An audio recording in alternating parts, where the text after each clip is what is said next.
Years ago, Bukola sat on a wooden stool in front of her mother's house, staring blankly at the phone in her hand. The Christmas celebration was going on with full force in the village. Children running around with new clothes. The sound of firecrackers bursting in the air. Women gossiping while roasting fresh goat's meat and loud Afro music blaring from different compounds. But none of this interested her. Her husband, Mr. Kola, had suddenly stopped taking her calls since he traveled to the village for the Christmas holiday. At first, she had thought it was a coincidence. Maybe he was just busy with work or hanging out with friends, she thought. But then days passed, and not only did he refuse to answer her calls, he also ignored her messages. Maybe his phone is faulty, she had told herself at first. But that excuse fell apart quickly when she saw his constant WhatsApp status updates. Every day, he posted videos of himself in different places, restaurants, bars, even a short clip of him driving around Lagos with loud music playing in the background. He was enjoying himself, yet he had refused to talk to her. Bukola's hands trembled as she scrolled through her chats with him. She had sent so many messages. Baby, how are you? Are you okay? Why are you ignoring me? Did I do something wrong? Kola, please just say something. All these were read, yet no reply. Her mother, Mama Funke, noticed her disturbed expression and sat beside her. Buki, what is it again? This is Christmas. Your siblings are here. Everyone is happy, yet you have been acting like a widow since you arrived. Are you not happy to be home? Bukola sighed, shaking her head. Mama, I don't know what is happening. Since I traveled, Kola has refused to answer my calls or reply to my messages. Mama Funke frowned. That is strange. Have you tried calling someone else to check on him? Bukola nodded. Yes. I called Mercy, our maid. She said he is fine, but that he doesn't want to talk to me. Each time I ask her to give him the phone, she will say he is busy. How can my own husband be too busy to talk to me? Her mother claps her hands together. This one no be ordinary. I don't even know what I did wrong, Bukola continued, her voice shaking. Before I traveled, we were fine. We didn't fight, nothing. He even gave me money for the trip and said I should enjoy myself. So what changed? What did I do? Mama Funke exhaled sharply. Buki, maybe you should just calm down. There is nothing to worry about. Bukola shook her head. Mama, I can't calm down. My spirit is not at peace. I have the strange feeling that something is wrong. I want to go back to Lagos. Mama Funke's eyes widened. Go back? Christmas hasn't even finished. What will people say? You want them to start asking me why my daughter ran away during the holiday? Bukola bit her lips. She was restless, and the worst part was that she had no explanation for what was happening. If her husband had picked her calls and told her directly that he was fine, she wouldn't have been worried. But ignoring her calls and messages completely, that was unlike him. And the maid Mercy, she had always been a quiet and respectful girl, never disrespectful in any way. But now, there was something suspicious about the way she answered her calls. She was hiding something. Bukola was really sure of it. What if? Bukola shivered as an awful thought crossed her mind. What if Kola was cheating? She immediately shook her head. No, no, not at all. Kola is not like that. He would never. But then, why was he acting strange? Bukola opened her WhatsApp again and checked his status updates. There was a fresh post, a video of him at a hotel restaurant laughing and drinking with someone. Her heart pounded. She replayed the video, trying to see who was with him.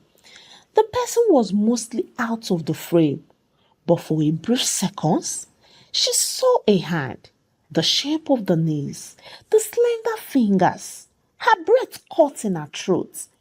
That looked like Mercy's hand. Her hand began to tremble as she clicked on Mercy's profile.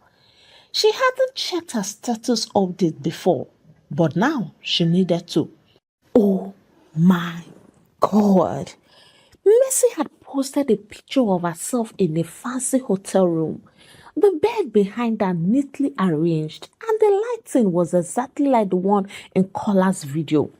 Bukola felt her heart drop to the pit of her stomach.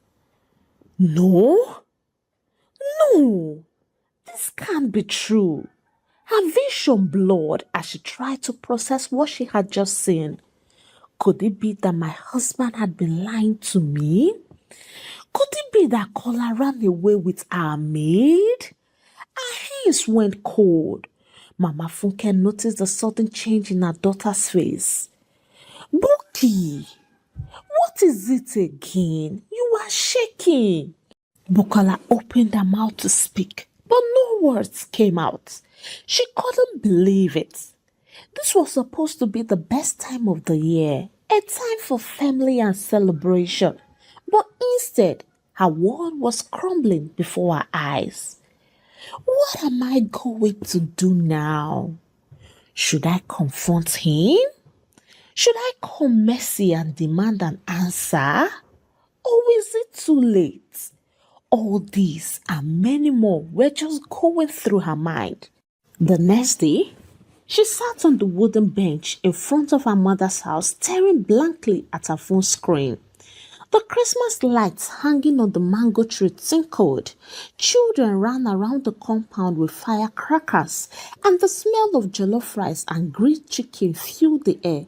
But Bukola didn't care about any of it.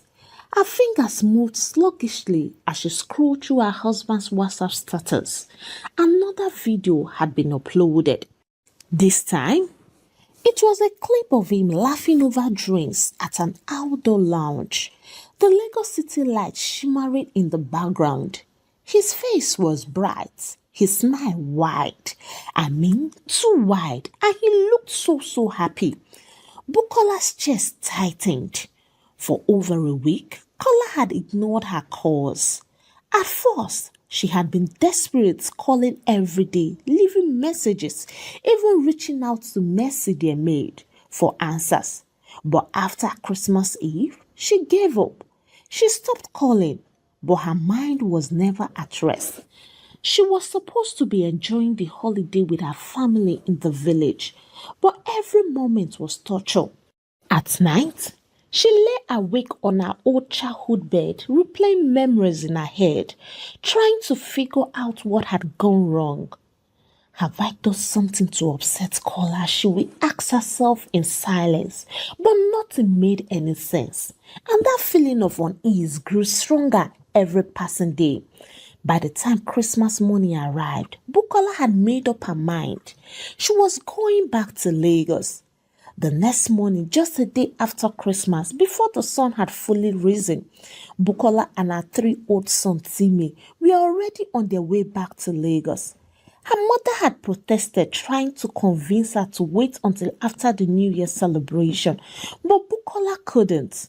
She didn't even fully understand why, but something inside her kept screaming that she needed to return home. The journey back felt longer than usual. Every sound, every movement outside the window made her restless.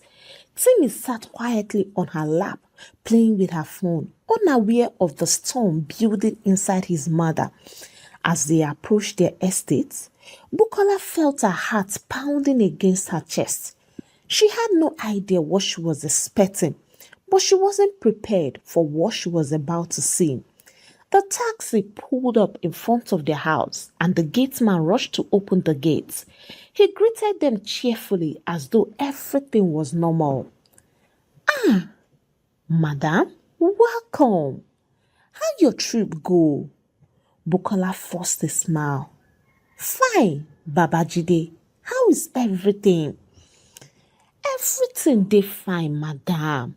Everything dey kampe. Bukola eyed him suspiciously. Something about his tone didn't sit well with her, but she was too anxious to question him. Holding Timmy's hand, she dragged her small traveling bag and hurried to the front door. The moment she stepped inside, her heart stopped. The house was empty, completely empty. She froze, her breath catching in her throat. No couch, no TV, no dining table, nothing. The living room was just an open space, the cold tiles reflecting the morning sunlight streaming through the windows. Bukola blinked rapidly, trying to understand what she was seeing. Her mouth moved, but no words came out. Timmy, still holding her hand, looked up at her with wide, confused eyes. Mommy, where is our house? The little boy asked. Bukola's legs felt weak. She stumbled forward, her hands shaking as she rushed towards the bedroom. She flung the door open. Empty, and Mercy was nowhere to be found. The bed was gone. The wardrobe door stood open, revealing nothing but bare wooden shelves. Even the curtains were missing. Bukola clutched her chest as she dropped onto the floor. A sharp pain spread through her chest as reality hit her. Kola had packed everything. I mean, every single thing, and had left the house. Bukola's breath came in short gasps. Her head spun, her vision blurry with unshed tears. Jesus! Jesus Christ! She muttered, shaking her head in disbelief. This can never be real. This had just been a nightmare, she muttered. Timmy tugged at her arm, his small voice filled with fear. Mommy, where is Daddy? Bukola couldn't answer. Tears streamed down her face as she staggered to her feet, moving as if in a trance. She needed answers. She ran back outside, nearly tripping over herself as she stormed towards the gateman. Babajide! Her voice was shaky but firm. Where is my husband? Where is Kola? She demanded. The old man sighed heavily and scratched his head. He reached into his pocket and pulled out a folded piece of paper. Madam, Oga said make I give you this thing. Bukola's hands trembled as she grabbed the letter. She unfolded it quickly, her eyes scanning the hurriedly scribbled words. Buki, I am sorry. Please don't look for me. It's over. Mercy too has gone. Bukola's body went completely still. The paper slipped from her fingers. Tears blurred her vision and a deep sob escaped her lips. Kola had left her, just like that. No explanation, no goodbye, no warning.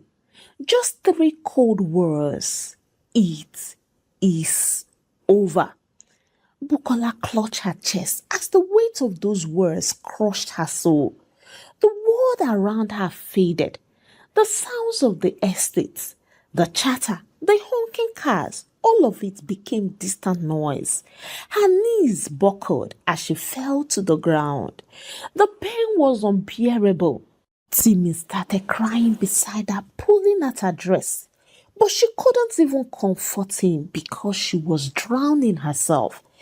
Everything she had built, everything she had believed in, her home, her marriage, Her life was all gone, just like that. The next day, she sat on the cold, empty floor of what used to be her home, hugging her knees to her chest. The only sound in the room was the soft sniffles of her 3-year-old son Timmy as he lay beside her, wrapped in a thin wrapper. The house once filled with laughter, love, and warmth now echoed with emptiness. The walls looked strange without the family portraits, and the absence of furniture made it feel like a stranger's house. Her heart ached with a pain she had never known before. Her husband, the man she had trusted with her life, had abandoned her. She still couldn't believe it. Since she returned and saw the empty house, her emotions had been a mix of shock, confusion, and unbearable pain. The reality of her situation was settling in, and it was terrifying. She had no income, no savings, and no idea how she was going to survive in Lagos alone with a child.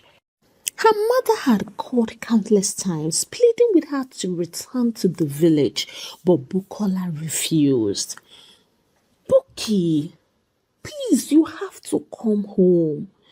You cannot suffer. I mean, you have a child. You need food, remember, and you also need shelter. Mama, I can't.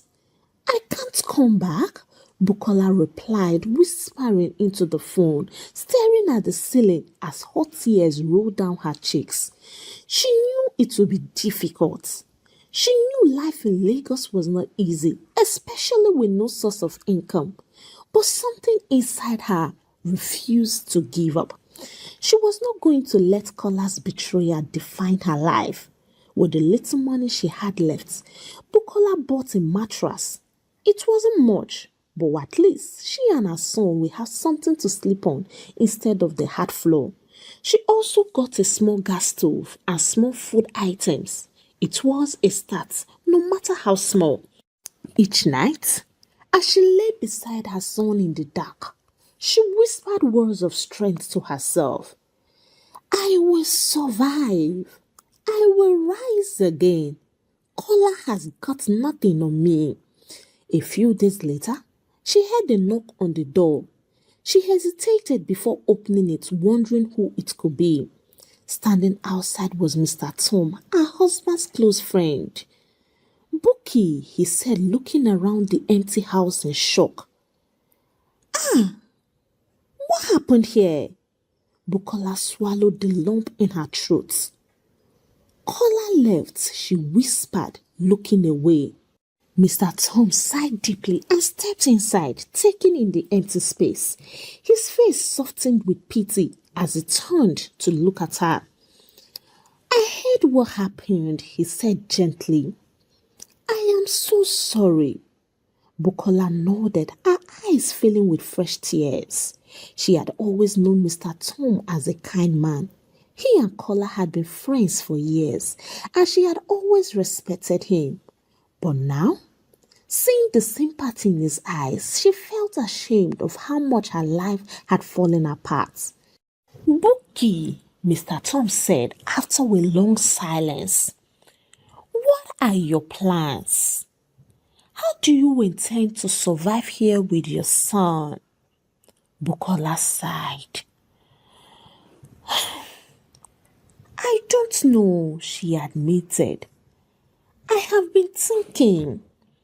I need to start a business.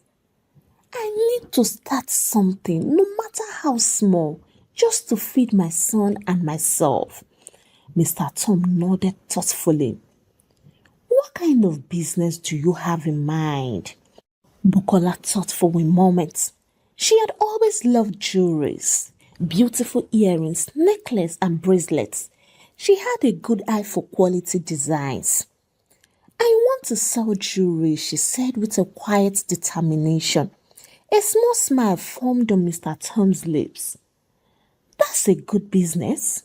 If you find the right customers, you will make money, he said. Bukola's eyes lit up with hope. But then Mr. Tom's face grew serious. Bookie, there is something I need to tell you, he said cautiously.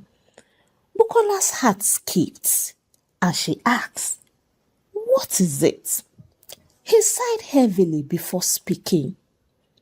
Kay sold this house. Bukola's eyes widened in shock. What? I am so sorry, Buki, Mr. Tom said, shaking his head. Before he left, he sold the house to someone else. Any moment from now, the new owner will come to claim it. Bukola's legs went weak. She reached for the wall to steady herself. Kola had not only abandoned her, he had taken everything, even the roof over her head. Tears spilled down her cheeks, and she let out a broken sob. Why? She whispered, her voice trembling. Why would he do this to me? Why would he do this to our son? Mr. Tom placed a comforting hand on her shoulder. I don't know, Bookie, but I won't let you suffer. He reached into his pocket and pulled out a small brown envelope. Take this, he said, handing it to her. With shaking hands, Bukola opened the envelope. Her eyes widened in shock when she saw a check inside. 5 million naira, she gasped. Mr. Tom, I can't. You can, and you will, he interrupted firmly. Take it. Rent a new place for yourself and your son and start your business. You don't deserve this suffering. Bukola burst into tears. She had been drowning in despair, unsure of how she would survive. And then this, a helping hand when she needed it the most. She didn't know when she fell to her knees and sobbed. Thank you. Thank you so much, she whispered. May God bless you and be present for you when you need help. Mr. Tom smiled. You are strong, Bookie. I know you will rise again, he said. Within a few days, Bukola found a small but decent apartment for herself and Timmy. It wasn't as big as the previous home, but it was comfortable.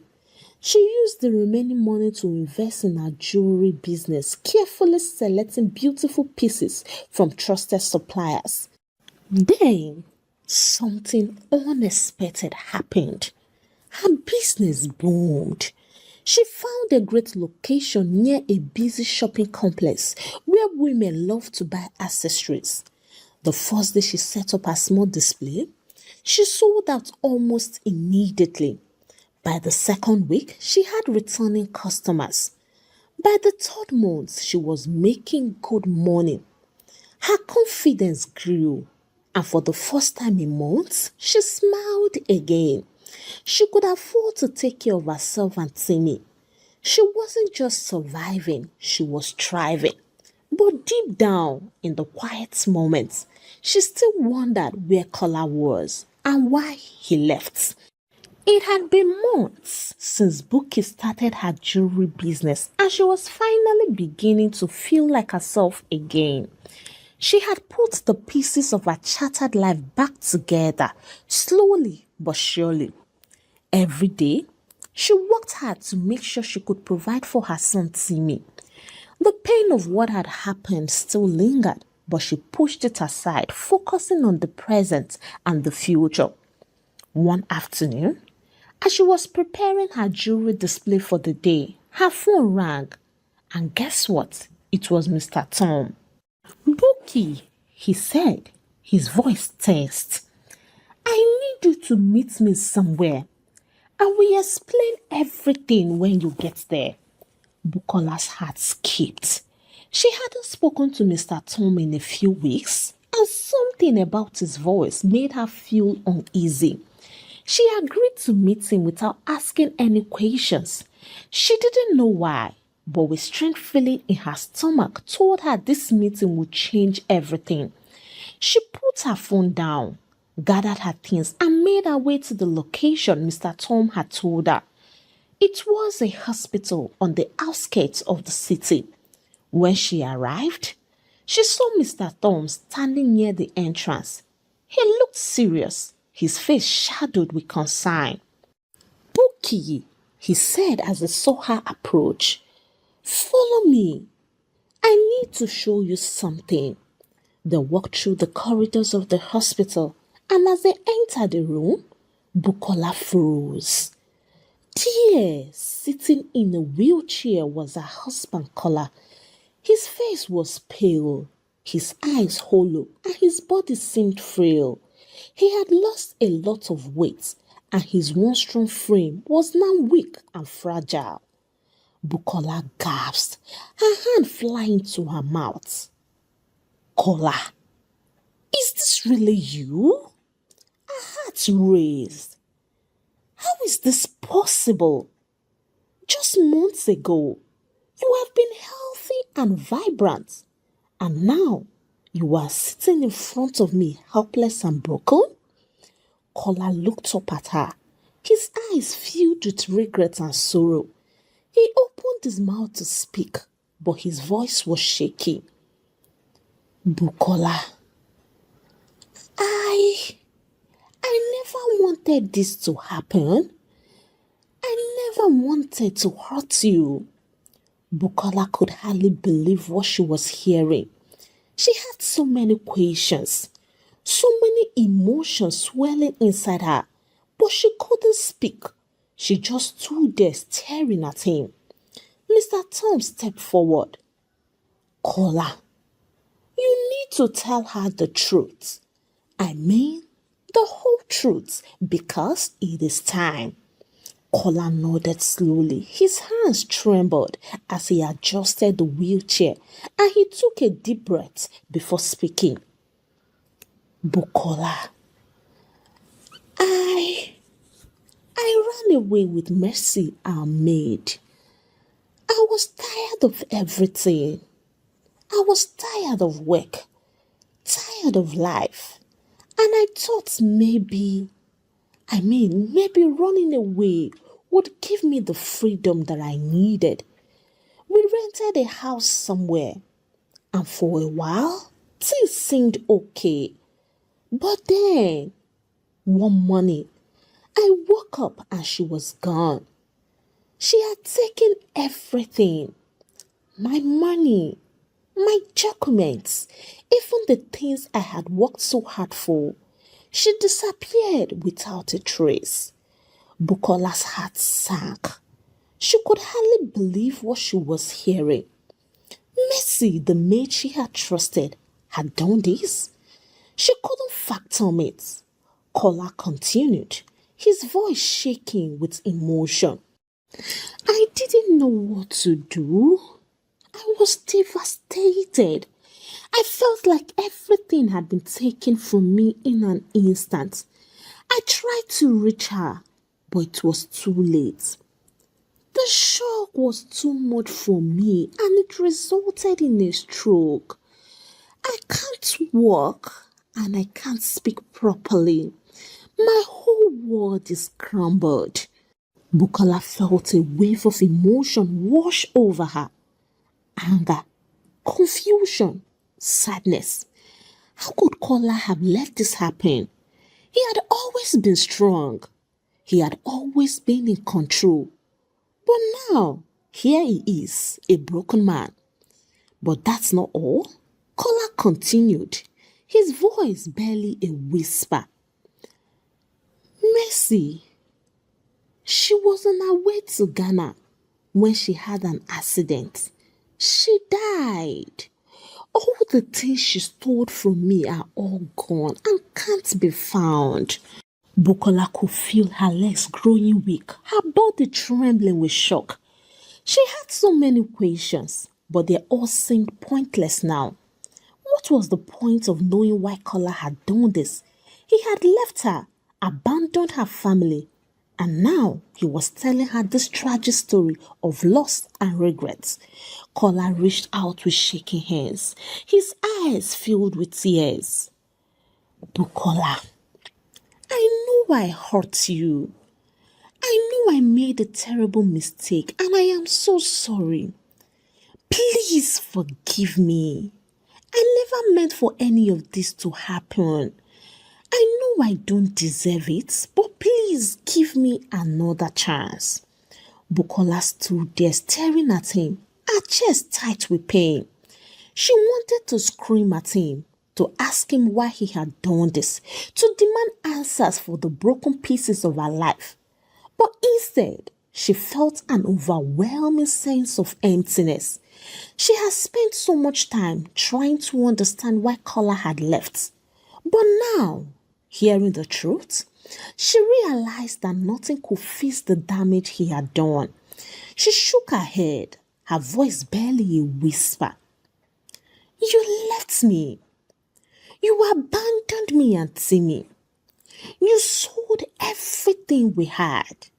And now, you expect me to forgive you? For what exactly? For the pain you caused me? For the way you destroyed our family? Oh, now I understand. I should forgive you and become your nanny. Bathe you, feed you, and clothe you, and then change your adult diaper and inhale all the rubbish when you heal yourself. Come on, Kola. I can't forgive you, Buki said, her voice steady but full of sorrow. You don't deserve my forgiveness. You don't deserve me. I have moved on and I will keep moving forward. I won't let you break me anymore. Kola's face fell and he closed his eyes, a single tear slipping down his cheek, but Bukola was already turning away. Without looking back, she walked out of the room, leaving Kola behind. She didn't need to hear anything else. There was nothing more he could say to make things right. She had lost him once, but now she was taking back control of her life. She would rebuild it piece by piece, and no one, not even Kola, would stand in her way. As she stepped into the bright hallway of the hospital, she felt a strange sense of relief.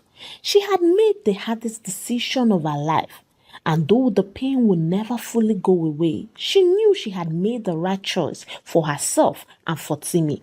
She was done looking back. It was time to look forward. And with that, Bukola walked out of the hospital and into a new chapter of her life. She remained unmarried. Her business blossomed, and she made sure Timmy never lacked any good thing. Hey, African Tales by Karma Tribe, how are you all doing? For me, I am doing just fine. Thank you for watching the story to the very end. Let me read from you in the comment section what you think about Bukola's decision. Did she do well or did she not do well? Let me read from you and your reasons. If you have not subscribed to this channel, kindly do so. And please give the story a thumbs up.